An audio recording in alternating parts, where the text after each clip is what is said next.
Kumusta mga kaibigan? Isang kwentong muli ang aking ibabahagi sa inyo na tiyak nakapupulutan nyo ng aral. Pero kung bago ka pa lang sa aking channel, ay pakilike po ng ating video. Pakiclick ng subscribe button, gayon din ang bell icon para lagi po kayong updated sa mga parating pa na upload. What the fuck is happening here? Galit na boses ni Nathan ang dumagundong sa buong kusina makalipas ang ilang segundo. Narinig marahil nito ang pagtili ni Lana. Sir Nathan, kailangan madala ni Isabela sa hospital. Dinudugo siya, baka mapano ang bata. Natatarantang wika ni Lana sa kanya. Kahit nanlalabo na ang aking paningin, ay nakita ko pa ang paglapit ni Lana kay Nathan at tinuro ako. Hindi ko naman nakita ang reaksyon ni Nathan dahil tuluyan na akong napapikit sa kirot at sakit. Napadaing ako muli nang maramdaman ko ang pananakit ng puson ko. Napahawak pa ako doon at napailing. Ang baby, iligtas niyo pakiusap. Ani ko at tuluyan ng naupo sa upuan. Doon ako namilipit habang panay ang tulo ng aking mga luha. Narinig ko naman ang mga yabag papalapit sa akin hanggang sa narinig ko na lamang ang muling pagmumura ni Nathan at kasunod noon ay naramdaman ko na lamang na nasa ere na ako. Kunin mo ang susi ng sasakyan, Lana! Faster! Sigaw ni Nathan at nagmamadali itong naglakad habang buhat-buhat ako. Don't worry, Isabela. The baby will be safe. Bulong panaan ito sa akin at iyon ang huli kong narinig bago ako tuluyang nawala ng malay. Nagising ako na bumungad sa akin ang puting kisame. Nagtataka rin ako kung bakit may swerong nakakabit sa aking palapulsuhan. Napansin ko ring nakahiga ako sa isang malambot at malaking kama. At nang igala ko ang aking paningin ay naabutan kong natutulog si Lana sa sofa. Lana? Mahinang tawag ko dito at pakiramdam ko ay hinang-hina pa rin ako. Agad naman itong nag-angat ng tingin sa akin at dali-daling lumapit sa akin. Isabela, kumusta na ang pakiramdam mo? May pag-alalang sambit niya pa sa akin. Sa una ay nangunat ang aking noo, pero nang maalala ko kung ano ba talaga ang nangyari bago ako nawala ng malay, ay nakaramdam ako ng takot. Lana? Kumusta ang baby ko? Nandito pa siya, hindi ba? Nag-aalalang sambit ko. Nagawa ko pang ihaplos ang puson ko. Tumango ito at napangiti ng tipid. Nandyan pa siya. Kasama mo pa. Mabuti na lang at naagapan, Isabela. Dahil kung hindi, baka kung ano na ang nangyari. Naramdaman ko ang pagpisil ni Lana sa kamay ko. Napabuga naman ako ng hangin at bigla ay napaiyak ako. Pumatak ang mga luha ko. Iniisip ko pa lamang na nawala sa akin ng bata ay parang mababaliw na ako. Parang may milyon-milyong karayom na nakabuon sa puso ko dahil sa ideyang iyon. Isabela, tahan ka na. Makakasama yan sa baby mo. Lalo na at ang sanhi ng pagdudugo mo ay ang stress. Bukod pa doon, masyado kang napagod sa paglilinis mo kanina. Kaya nangyari iyon. Pag-aalo nila na sa akin.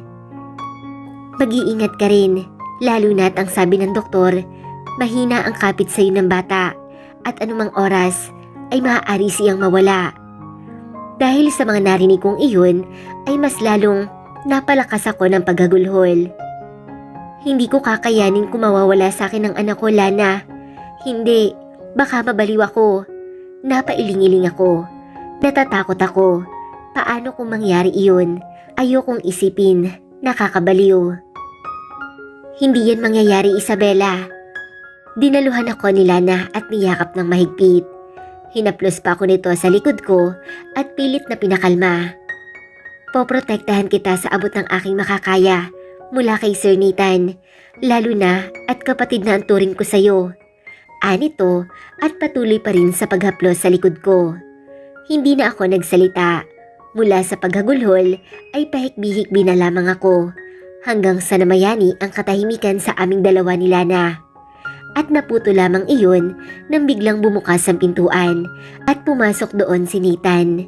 Tanaw ko pa mula sa kanyang likuran na may kasama siyang isang babae at lalaki. Lumapit siya sa akin, kaya kumalas ako ng yakap kay Lana. Kasalanan mo to. Kasalanan mo kung bakit muntik nang mawala ang anak ko. Duro ko kay Nathan, at kung kanina ay napatahan na ako, ngayon naman ay muli ako napahagulhol. Gumilid naman si Lana, nang unti-unti ay lumapit sa akin si Nathan. Gulo-gulo ang buhok nito at namumula ang kulay abuhin nitong mga mata. Alis, huwag kang lalapit sa akin. Ani ko pa at tinuro ang pintuan. Hindi ko naalintana pa ang mga kasama niya. Narinig ko ang pagbuntong hininga nito. I'm sorry, patawarin mo ako. Pabulong na sambit nito at inabot sa akin ang hawak niyang isang bouquet na pulang rosas. Halatang bagong pitas pa ang mga iyon. At hindi ko itatanggi sa sarili ko na nagustuhan ko ang bulaklak.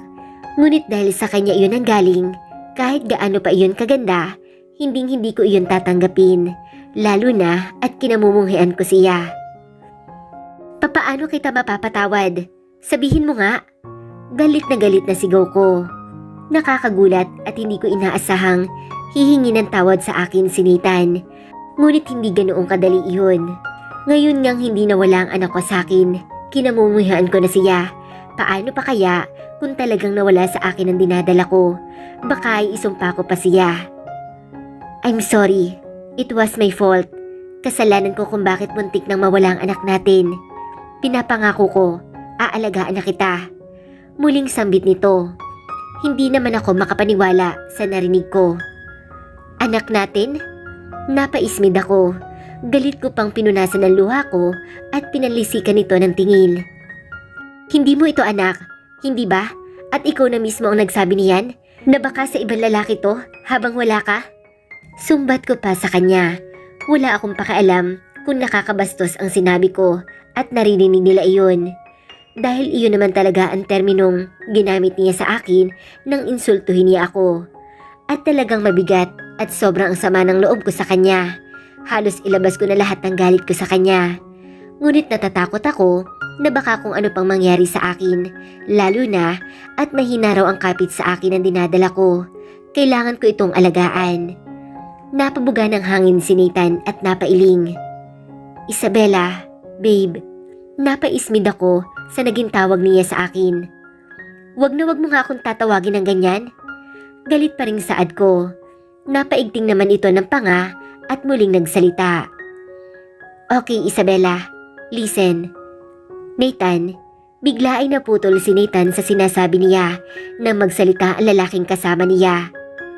Lumabas ka muna at kami na makikipag-usap sa asawa mo. Malumanay ngunit may otoridad na tono ng boses sa sambit nito. Muling napabuga ng hangin si Nathan at nilingon ang lalaki. Nakita ko ang pagtango nito sa katahimik na lumabas ng kwarto. At nang tuluyang makalabas si Nathan ay lumapit sa akin ang dalawang kasama niya. How are you, Iha? Ano ang nararamdaman mo? Wika ng babae sa akin. Medyo nanghihina pa po. Tugon ko naman at saka nag-iwas ng tingin. Narinig kong tumikim ang lalaki at kinuhang atensyon ko. Kami ang mga magulang ni Nathan and we are very sorry for what happened to you. Kami na ang hihingi ng tawad sa nagawa niya sa'yo. Makakaasa kang iyon na ang huli. Pinagsabihan na namin siya at paniguradong madadala na iyon, lalo na at nalaman ng kanyang abuela ang nangyari sa'yo. Hingin pa umanhin ng tatay ni Nathan sa akin. Hindi ako nakaimik. Hindi na rin naman ako nagulat nang magpakilala itong magulang ni Nathan, lalo na at may pagkakahawig sila. Ang nakakagulat lang ay bakit ang layo-layo ng pag-uugali ni Nathan sa kanila.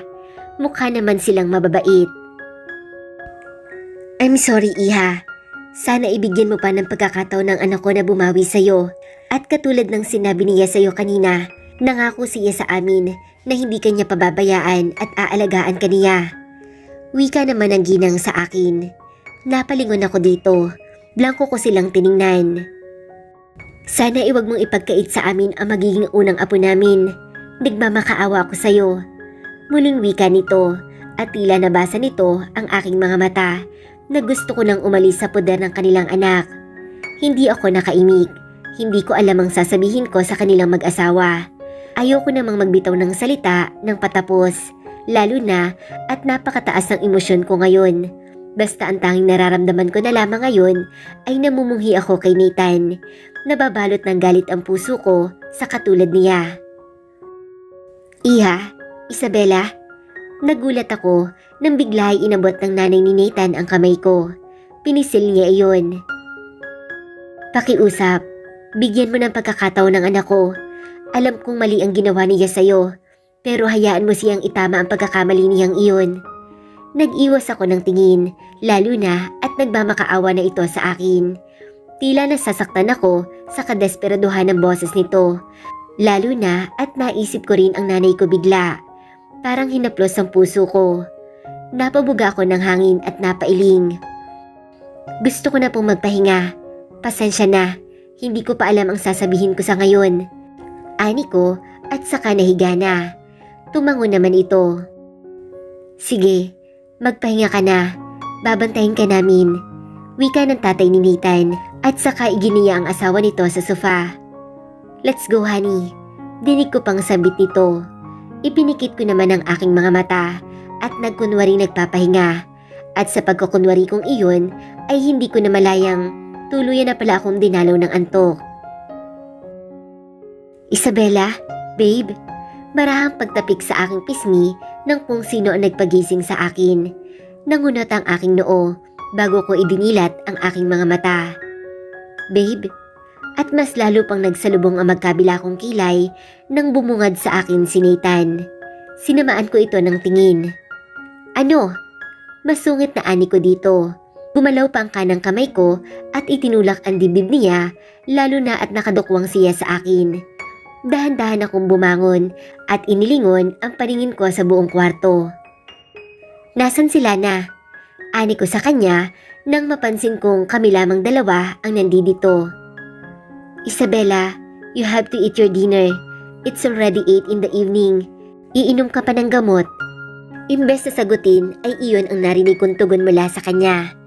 Malumanay pa ang boses ni Nathan, dahilan upang kilabutan ako. Napangiwi ako. Pwede ba Nathan? Tigilan mo yung pagiging mabait mo na parang nagbago ka na?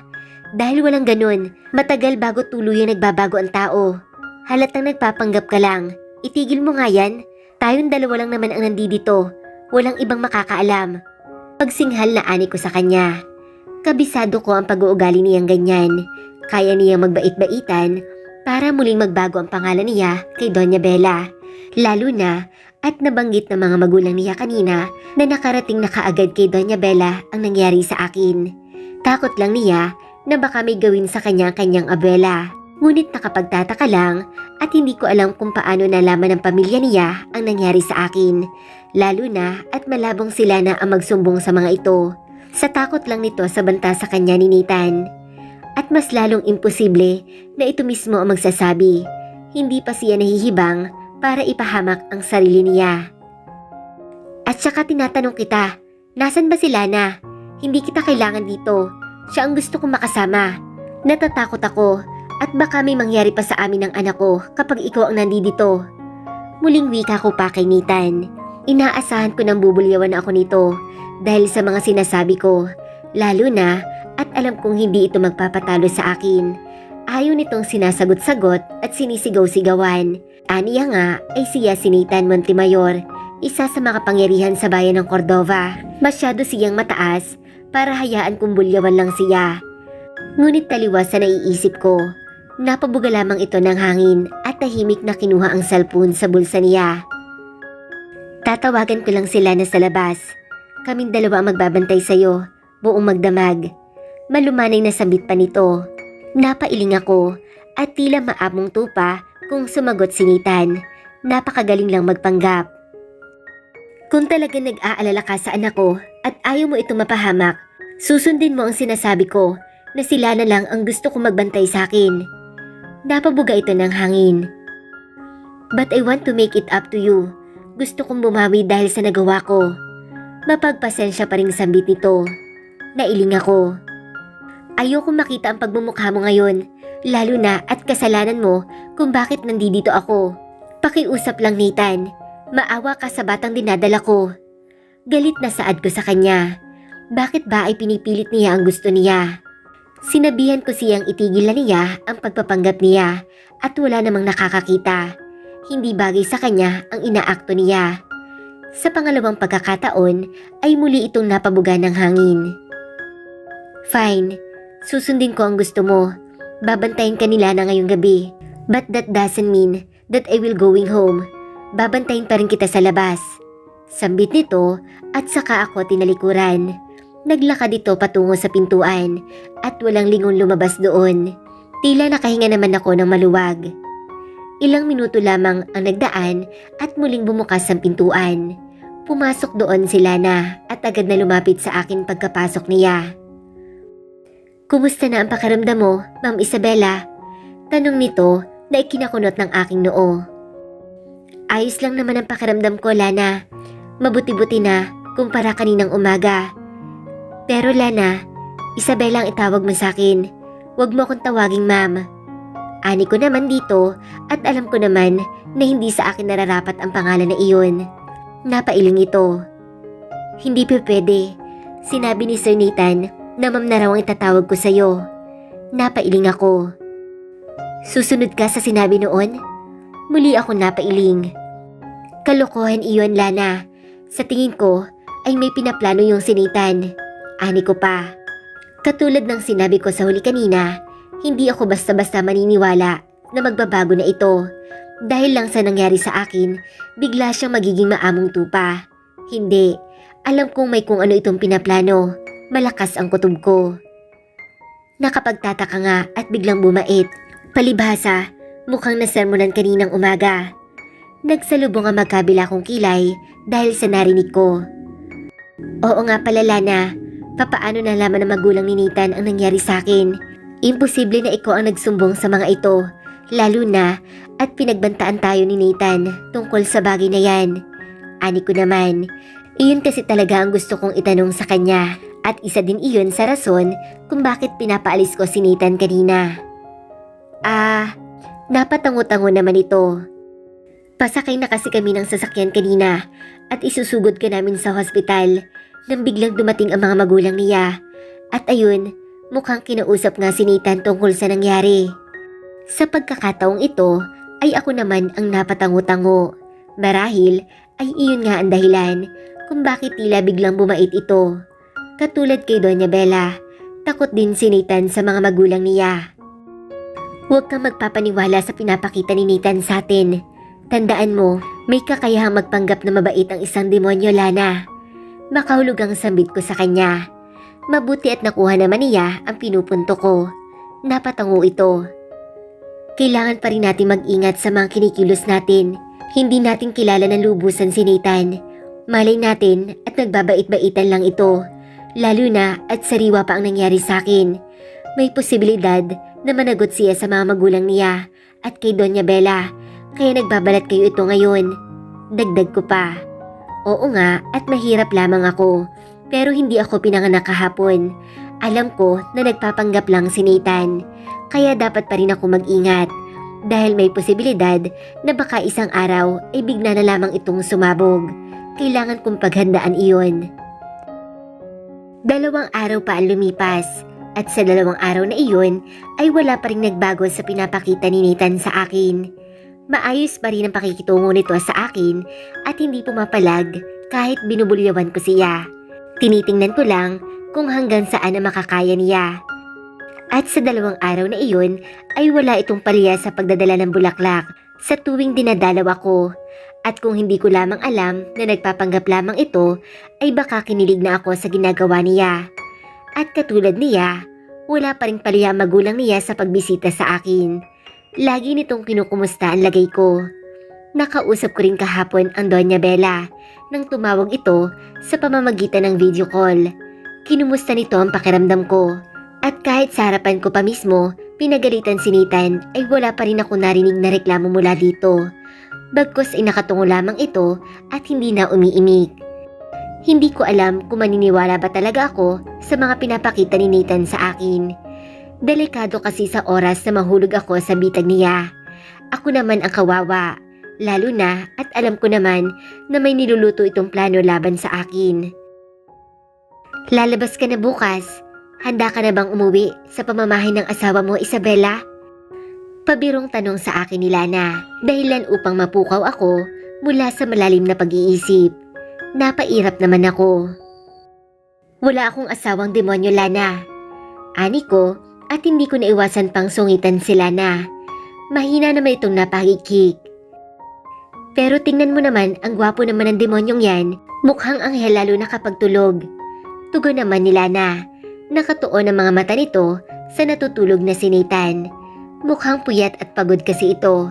Pagkagaling kasi sa trabaho nito, ay dediretso ito ng hospital para bantayan ako. Hindi ako nakaimik. Napatingin din kay Nathan. Nailing ako.